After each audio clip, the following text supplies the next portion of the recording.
प्रशांत किशोर ये कह रहे हैं कि आपने उन्हें पद का ऑफर दिया था। ना गलत, वैसे ही बोलते रहता। सुन लीजिए, कुछ नहीं है, उनको जो मर्जी बोलते रहे, हम लोग को कोई लेना देना नहीं। हम नहीं बुलाए थे, अपने आया था मिलने। क्या क्या बात हुई, तब कुछ भी बोलता, हम नहीं कुछ करेंगे। खाली आप लोग जब पूछ लिए तो इतना बता देंगे कि ये लोग को बेचारे को जो करना है उसको क्या है, राजनीति से क्या मतलब। अभी नीतीश कुमार मुख्यमंत्री बन के बहुत होशियार बन रहे हैं। 15-14 में चुनाव हार गया था, दिल्ली आया मेरे पास पूछने के लिए, चलिए हमारी मदद कीजिए। महागठबंधन बना के सरकार जिताने में हम लोगों ने कन्ना लगाया। अब वहाँ बैठ के हमको ज्ञान देना। नीतीश जी बोले अपना घर है भैया, आप तो हमारे उत्तराधिकारी हैं, काहे में ये सब कर रहे हैं, आइए हमारे पार्टी में नेता बन जाइए। उनका बात सुने, बहुत लोग हमको गाली लिख के भेजा, भैया काहे जा रहे उससे मिलने। इसलिए मिलने गए कि मिलकर उनको बताया कि कितना भी बड़ा प्रलोभन दीजिएगा, जनता से एक बार वादा जो कर दिए हैं उससे पीछे नहीं हटेंगे। बिहार में सत्ता परिवर्तन के बाद नीतीश कुमार दिल्ली कूच की तैयारी कर रहे हैं, मिशन 2024 की तैयारियों में लगे हुए हैं। लेकिन इस बीच उनके पुराने सहयोगी रहे प्रशांत किशोर उनका खेल लगातार बिगाड़ने में लगे हैं। प्रशांत किशोर ने अपने जनसुराज पदयात्रा के दौरान हाल ही में यह खुलासा किया था कि नीतीश कुमार ने उन्हें कुछ दिनों पहले जब मुलाकात हुई थी तो उन्हें फिर से अपनी पार्टी में बड़ा पद देने का ऑफर किया था। लेकिन अब नीतीश कुमार ने पीके की पोल खोल दी है। बिहार के मुख्यमंत्री नीतीश कुमार और चुनावी रणनीतिकार प्रशांत किशोर के बीच खींचतान लगातार जारी है। नीतीश कुमार ने प्रशांत किशोर को लेकर बड़ा खुलासा किया है। उन्होंने कहा है कि प्रशांत किशोर को मैंने जेडीयू के लिए कोई ऑफर नहीं दिया है, वो अपनी मर्जी से अनाप शनाप बोलते रहता है। नीतीश कुमार ने कहा कि पीके एक बार पहले भी मेरे पास प्रस्ताव लेकर आया था कि जेडीयू का कांग्रेस में विलय कर दीजिए, उसकी बातों का कोई मतलब ही नहीं है। प्रशांत किशोर अब बीजेपी के एजेंडे पर चल रहा है। प्रशांत किशोर से मुलाकात पर नीतीश कुमार ने कहा कि हमने नहीं बुलाया था, वो अपने आया था। दरअसल मुख्यमंत्री नीतीश कुमार जयप्रकाश नारायण की पुण्यतिथि पर जेपी गोलंबर पहुंचे थे। यहां जब मीडिया ने उनसे प्रशांत किशोर और बीजेपी को लेकर सवाल पूछे तो उन्होंने कई खुलासे कर दिए। नगर निकाय चुनाव पर नीतीश कुमार ने कहा कि ये सब कुछ 1978 से चला आ रहा है और सुशील मोदी के मंत्री रहते ही सब कुछ हुआ था। अब बीजेपी से पूछिए कि इसका विरोध क्यों कर रहे हैं। अब बीजेपी ओबीसी और अत्यंत पिछड़ा वर्ग के खिलाफ हो गई है। वहीं आरजेडी सुप्रीमो लालू प्रसाद यादव और उनके परिवार पर सीबीआई की चार्जशीट को लेकर सीएम नीतीश ने कहा कि ये कोई नई बात नहीं है, 5 साल पहले भी यही हुआ था। बीजेपी का जो मन करता है वही करती है, लेकिन इस बार हम लोग साथ हैं। कल कुछ चीज जो सड़क बन गया था उसका क्या करके और सब चीज को देखना चाहते हैं कि क्या जो कुछ भी है वो सब तो देखेंगे ही, बराबर पहले जाते ही रहते थे। रुकिए ना भैया, पीछे रखिए ना, पीछे रखिए ना। अरे अंदर कहाँ होता है तो हम लोगों ने तय किया कि लोगों ऊपर जा रहा है तो कहाँ जाएंगे, कैमरा ऊपर न करेंगे तो कहाँ करेंगे। हर साल के लिए विशेष तौर पर उनके प्रति नमन का भाव होना चाहिए, तो ये होना चाहिए। इसीलिए हम लोगों ने शुरू कर दिया है अभी। और आज तो घर उनके घर पर भी यहाँ पर जाते हैं और वहाँ भी सब कुछ करवा ही रहे हैं, तो भी देखते हैं। तो हर साल हम जाते ही हैं, देखते ही जानते हैं। अमित शाह भी क्या भाई जान लीजिए कि बीजेपी का तो जो है हम लोगों का आखिर उन्हीं के विचार का न सब कुछ का जो शुरू हुआ संपूर्ण क्रांति लोगों नीचे करिए। और तो 5 तारीख को तय करते ही ना, जिस दिन यहाँ पर हुआ था गांधी मैदान में, हर बार आते ही है संपूर्ण क्रांति।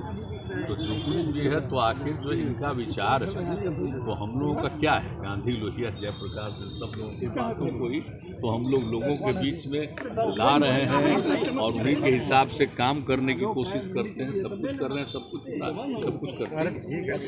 सर क्या कारण है एनडीए से अलग हुए हैं, सीबीआई एक्टिव है, फिर से लालू जी उनके फैमिली पर चार्जशीट कर किया गया है। एगो बात आप जान रहे हैं, 5 साल 5.5 साल पहले क्या हुआ था, हम लोग अलग हो गए थे। फिर कुछ नहीं हुआ, हम तो देख लिए कि कुछ है ही नहीं हुआ, तो हम लोग चले गए हैं, तब फिर शुरू करेंगे। ये कोई तरीका है, ये कोई बात है। इसीलिए आप जान लीजिए जब चलता है ना तो दिक्कत ये है प्रेस वाले को कि पुराना बात तो छाप नहीं सकते, तो जरा पुराना भी तो छाप दीजिए। एक तो 5.5 साल पहले किया था, और जब कुछ नहीं था तब फिर क्या शुरू किया? तो आप सोच लीजिए, खाली फिर हम लोग एक साथ बैठे हैं तो पुराने लोग, तो इसीलिए अब क्या हो रहा है, इसलिए इन सब चीज़ों पर हम लोग क्या कहेंगे? इन लोगों का तो जो मर्जी होता है, जो करते रहते हैं, सब कोई मतलब नहीं। सर लोकल बॉडी चुनाव जब से कैंसिल हुए हैं, बीजेपी कह रही है कि ये आपकी फेल्योर है। गलत बोल रहा है। आप जरा बीजेपी के लोगों से पूछ लीजिए कि जब हम लोगों ने 2006 में सब पार्टी के लोगों से विचार करके और जो कानून बनाया, और आपको मालूम है ना कि 2000 में जो सरकार थी, तो उस समय की सरकार में जो इनकी माता जी की मुख्यमंत्री थी, तो वो आप समझ लीजिए कि उस समय जो बनाया था सभी ओबीसी के लिए, जो उन लोगों ने आरक्षण दिया था, तो उसी को चैलेंज किया गया था और हाई कोर्ट ने दे दिया था ओबीसी में, खास करके कुछ जातियों के बारे में बता करके कि इतना है, लोग जितना ही है, क्या मतलब है इसका, इसको लेकर के वो रुक गया। और उस समय की सरकार गई सुप्रीम कोर्ट। जब 2005 में हम लोग आ गए तो हम लोगों ने कहा कि भाई ये हाई कोर्ट का फैसला हम लोग वहाँ से वापस करेंगे, और जितने लोग हैं ओबीसी में हम ईबीसी का, अति पिछड़े वर्ग का करेंगे, और सबकी राय से हम लोगों ने किया है, कोई हम लोगों का व्यक्तिगत नहीं है। अब जान लीजिए जरा सा, उस समय बीजेपी साथ था ना, अब बीजेपी के लोग भूल गए हैं कि सबसे राय लेकर के और ईबीसी का किया गया। अब तो जब ईबीसी का किया गया और उसके बाद हम लोगों ने पंचायत का कराया, और अगले साल 2007 में वही लागू किया नगर निकायों के लिए, वो भी लागू हुआ। और आप जानते हैं कितनी बड़ी संख्या में हम लोगों के कानून को चैलेंज किया था लोग जाके हाई कोर्ट में, हाई कोर्ट ने रिजेक्ट किया, लोग सुप्रीम कोर्ट गए, उसको रिजेक्ट किया। तो ये सोच लीजिए कि 4 बार पंचायत चुनाव का और 3 बार नगर निकायों का चुनाव हो गया। तो बिहार का जो कुछ भी है, और एक बात और जान लीजिए, बिहार में जो ओबीसी और ईबीसी की बात है, कोई आज की बात है, सबसे पुराना उनका गांव हमेशा सुरक्षित रहेगा। तो प्रशांत किशोर ये कह रहे हैं कि आपने उन्हें पद का ऑफर दिया था। ना, गलत, वो ऐसे ही बोलते रहता। सुन लीजिए, कुछ नहीं है, उनको जो मर्जी बोलते रहे, हम लोग को कोई लेना देना नहीं। और एक बात तो अच्छी तरह जान ही न गए हैं भाई, हम तो दिल्ली में भी, अब पटना में भी करा दिए एक बार। हम क्या रोज रोज बोले? वो मेरे साथ रहता था, मेरे घर में रहता था, क्या हम बोले? अब जिसको जहाँ जाना है जाना है। एक बार बीच में वो बोलता है, हमको बीच में आकर के कह रहा था कि अपना पार्टी को कांग्रेस पार्टी में मर्ज कर दिया। हम के बोला हम कांग्रेस पार्टी में मर्ज करेंगे, बहुत पहले, आज से 4 साल पहले आकर के कह रहा था। खैर, इन लोगों का कोई ठिकाना नहीं है। आजकल फिर अपना जहाँ गया है बीजेपी में, तो उसी के हिसाब से कर रहा है। हम नहीं बुलाए थे, अपने आया था मिलने। क्या क्या बात हुई, तब कुछ भी बोलता, हम नहीं कुछ करेंगे।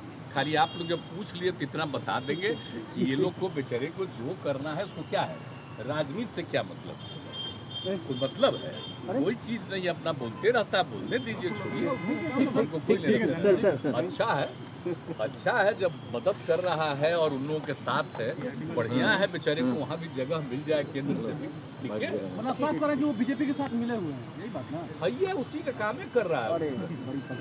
हम लोगों का विरोध, इनका विरोध काहे के लिए कर रहा है? सबका विरोध। सर, बीजेपी कहती है कि आपके एजेंडे पे वो काम कर रहे हैं प्रशांत किशोर। बताइए, अब सोच लीजिए, इसका मतलब है कि यही बोल रहा है मेरे पर अगर काम कर रहा है, इसका मतलब है कि तब वो न समझे। अब वो समझे कि जब यही बोल रहा, मतलब तुमको भी जगह नहीं मिलेगा, काम करते रहो, जो कर रहा है करो। Thank you.